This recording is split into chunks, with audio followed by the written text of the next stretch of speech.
And so we kind of scheduled because we were going to be in the direct path of the solar eclipse, so it was going to get almost completely dark.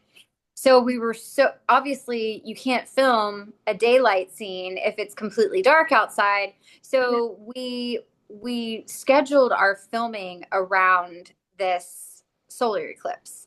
Okay. So we were basically all just hanging out and waiting, and we scheduled our lunch at the same time it was supposed to happen. So we're just eating our lunch, and we got all these glasses on, and we're all just like staring up at the sky as the sky just gets so dark. And it was the coolest moment on set I think I've ever had.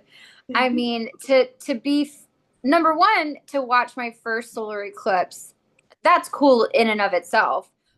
Welcome to Survive the Shows.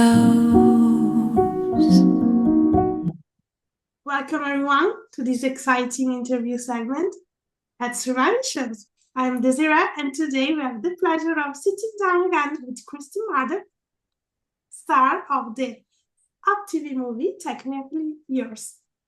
Join us as we delve into Kristi's insights into her character and the challenges of filming this movie. Thank you for being here with us, Kristi. Thank you so much for having me. As always, I love chatting with you. Me too. So,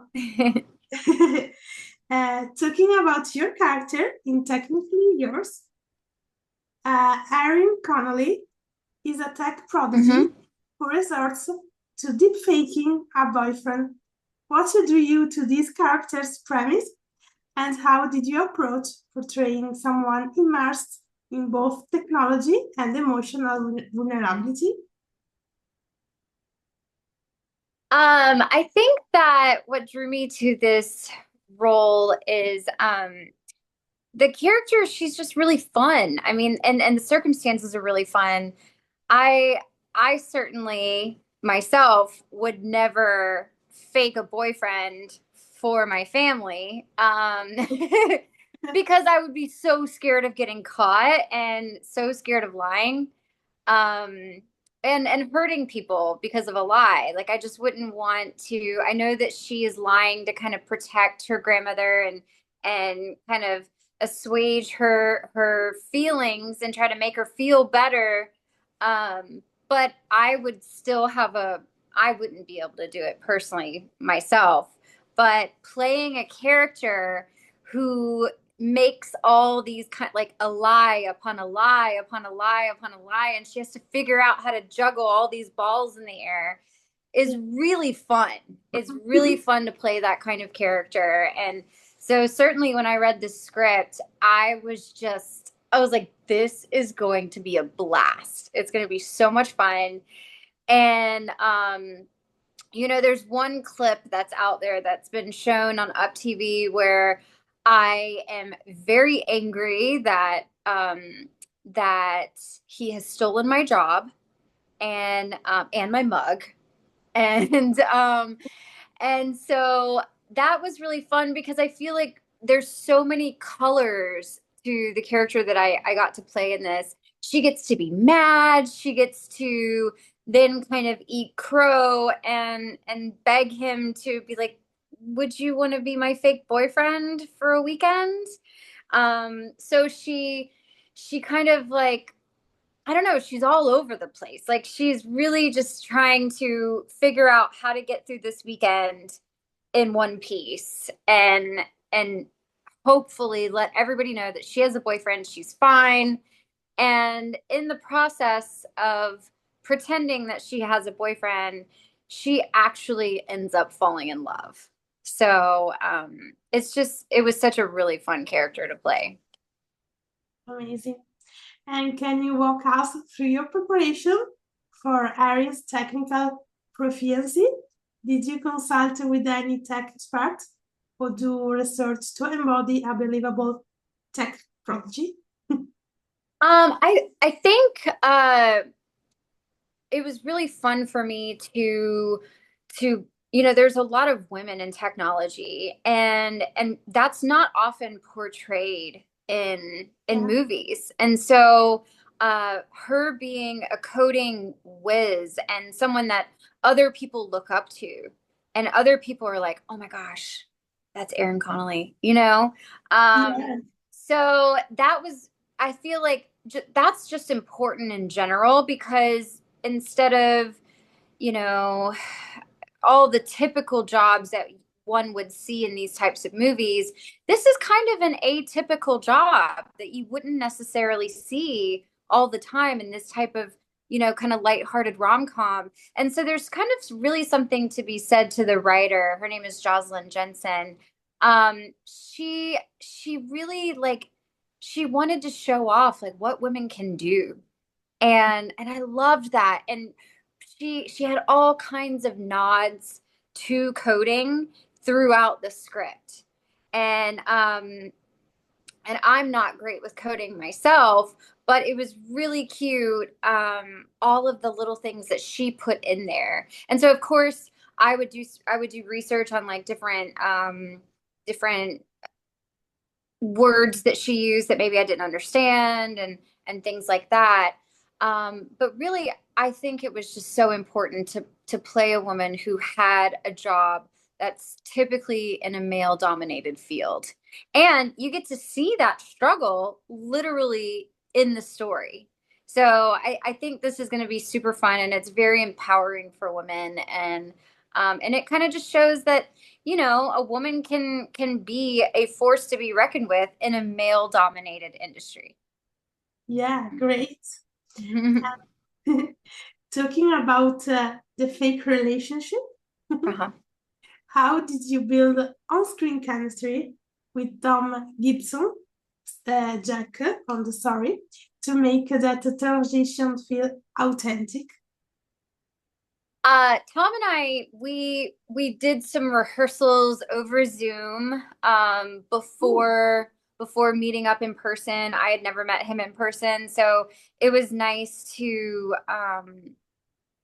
chat with him and kind of just get to know him. I do that a lot typically with uh different actors that I'm going to be working with, especially if it's really, really important that I have history with them or chemistry on screen. I need to kind of get to know that person and develop a friendship with them. And, Tom and I, we lived whenever we were staying and filming the movie, our hotels were really close to each other. So we saw each other a lot and hung out together. And there was a kitty cat, a stray cat that was kind of roaming around, and this cat just attached to him and would not like leave his side for the entirety of filming. She would like wait by his hotel room door because it was outside. It was more like apartment buildings than an actual hotel. So she yeah. would wait by his room until he got home. And then he would let her in and she'd stay the night with him. And this went on for 2 weeks, basically. And so I was kind of helping him take care of this kitty cat while we were filming. And so that was kind of something that helped us kind of bond together. That was really fun. And I told him towards the end of the shoot, I was like, you're her person now. Like she's chosen you, Yeah. and you're gonna have to take her home. And he goes, yeah, I think you're right. So he ended up getting a cat carrier. And because she was a stray kitty, someone had left her there. And he brought her on the plane from Ohio back to Los Angeles, California. And she's his daughter now. She lives with him. Yeah, he takes her to set to film other movies. So her name is Sadie, and she's actually named after the character who plays my sister in Technically Yours. So it was such a wonderful kind of thing and that really helped us to kind of build a friendship and build chemistry. And also I had a really big audition that came up during filming. And so Lana, who plays my sister, and Tom, we all got together in my hotel room, and they just helped me and coached me and taped this audition with me, and it was really wonderful because I got to bond with them as actors too, outside of making a movie and digging into a really meaty audition script and trying to figure out like what's the best way to play this and okay, well that was a good take, but I really want you to hit this moment or I want you to do this or whatever. So it was really fun to kind of bond with them in that process too. That's great. And talking about challenges and surprises of shooting this movie, what challenges or surprises arose while shooting key scenes, such as the moment Erin realizes, we can say that, she falling in love for her enemy and turned the Sanda in boyfriend? Hmm. Oh, let's see.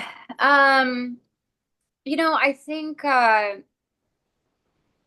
for me, some of the challenges are more technical, I would say. Like, there was one line that I had the hardest time trying to get out the way that Morgan Bradley saw it being said. Yeah. And for some reason, I just could not get this phrase out. And so those were like for me, it's more of a challenge like that because it's supposed to be comedic. And so it has to be kind of said in a kind of specific way. And for some reason, I my timing and the way I was saying it was just not wanting to like do what I needed to do. So like I finally got it out, but there were challenges more that are technical like that versus the emotion of it. I feel like I I tap into my own emotions very, very well, and I use a lot of my own emotions, my own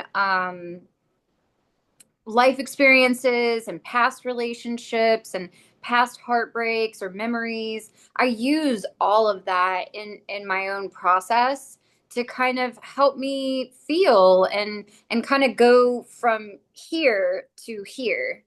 And so that's really what the process I think for me as an actor is like, okay, I know all the lines, I know what's happening in the scene, I know what's going on. But now I need to go from just knowing it to feeling it, to actually feeling it.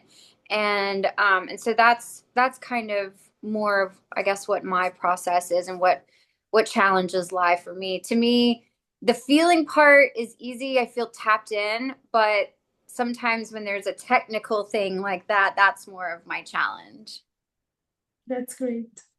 And talking about Morgan Bradley, the director in this movie, uh, how did she guide you in balancing the comedy beats with the more tender emotional moments? Morgan is such a fabulous director. I mean, she's an actress herself, so she gets it, and she kind of she knows when to press the gas and pump the brakes. Like she knows she lets you have your process as an actor, but in the same time, she's like she'll be kind of a little more particular when it comes to like a comedic beat or hitting something. She's freaking hilarious. She is really good at comedy. And so I trusted her in that. I trusted her with like guiding me, okay, we have to say it like this or do this type of reaction because I trusted what she was seeing in her mind. And so I let that captain run the ship, you know? And then but she would also in times where it was more emotional or anything like that, she just kind of stepped back and let me do my thing. So it was a really good balance, I think, and that's one of the great things about being directed by an actor's director is because she knows what it's like, and she knows we all have different things that we excel at or that we're good at, or and she's really good at being able to see, oh, Kristi's got this part. I'm gonna let her do her thing, and then when I need to step in and be like, oh, let's hit it like this, like ABC, let's do it like this, then I just let her lead me in that direction, you know? Yeah, that's amazing. And Erin's motivation are rooted in wanting to attend her sister's wedding confidently. How did you tap into the familiar dynamics and stakes, and what resonated for you in a relationship with her sister? Okay. I have a sister, and I recently went to her wedding, and so there that was really easy for me to tap into, like the moment of seeing her in her wedding dress for the first time, and and remembering what she looked like as a little girl, Yeah, and like those are memories that, you know, if you haven't experienced them, it's it's harder to kind of put it into play. And but I was able to, because I had been to my sister's wedding and got to see her being in love and saying her vows and having her wedding dress on for the first time, and that was really a special moment, because I when I look at her, I still remember this little girl, yeah, and so that was one way that I was able to kind of tap into to that moment. that's great. And talking about more insight into technology, the film engages with modern themes of technology and identity. What conversations did it spark on set about the ethics and or emotional side of deepfake technology? Mm. Oh yeah. Yeah, we didn't talk about it as much as probably we should have, because when you think about it, it like the idea of deep faking is actually kind of scary, like the idea that someone could create a fake boyfriend, and I'm sure Erin would have gone to great lengths to keep this lie alive if she could Yeah, have. And so I could see her creating a voice for him, or having fake phone calls, or, like these are all things that are completely within the realm of possibility, which is kind of scary. But we look at it through a lens of lightheartedness and love in this movie. But I do think that it is something that should be used with great care, and there is the potential of it being used for malicious purposes, which is kind of scary. Um, but for this movie, it was used in a very lighthearted way, and for the most part, nobody got hurt. And it was for a somewhat good reason. But that is certainly something that hopefully will kind of spark a conversation with people that are watching this movie, and faking a boyfriend. yeah.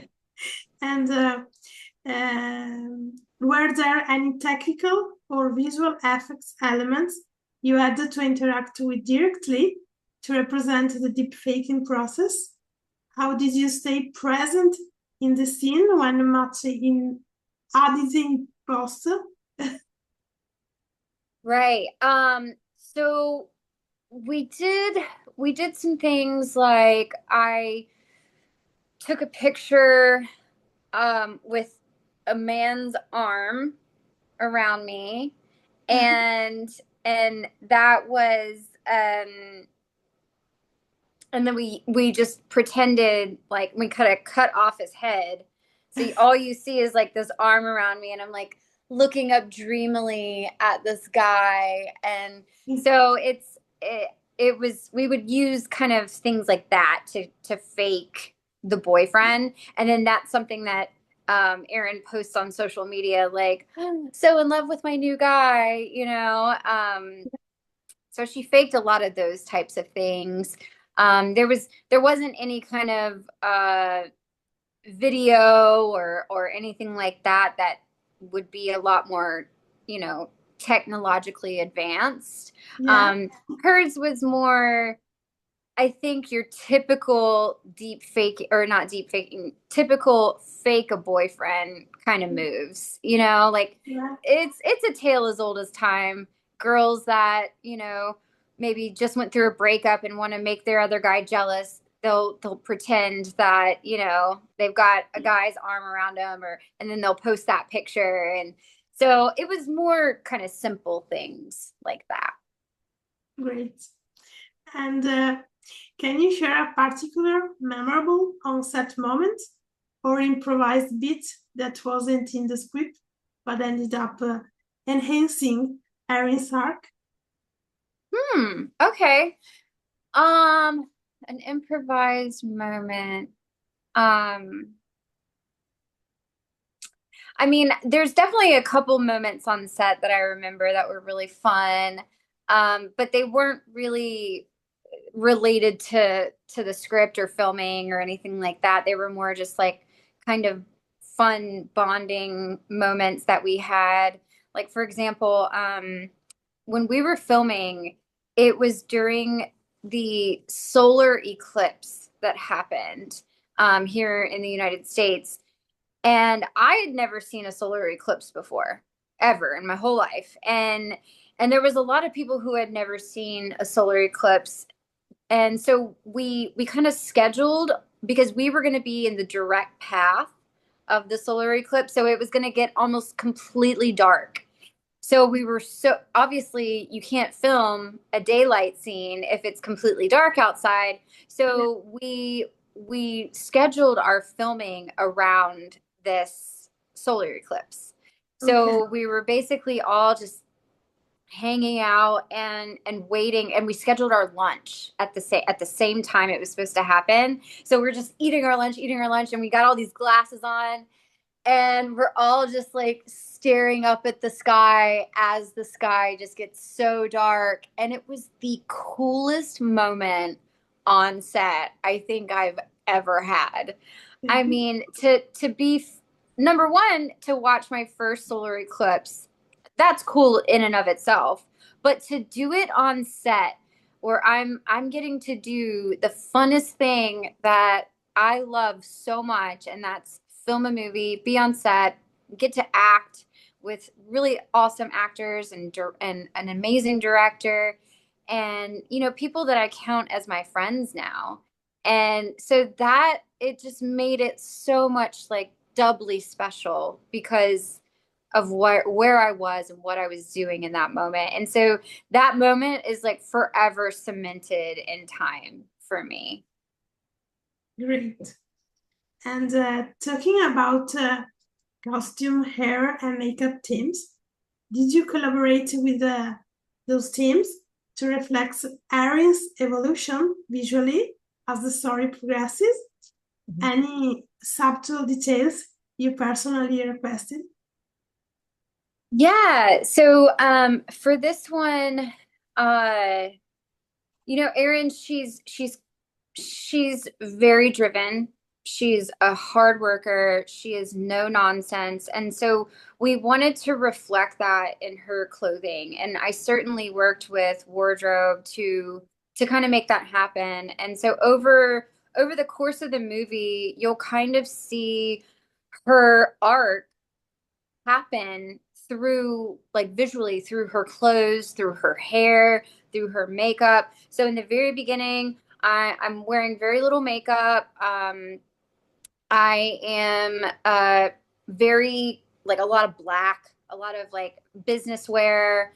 Um, and then as you go, you start to see slightly color start to enter my life. So it's almost like she's analog, and now it's like Erin, like 2.0, you know?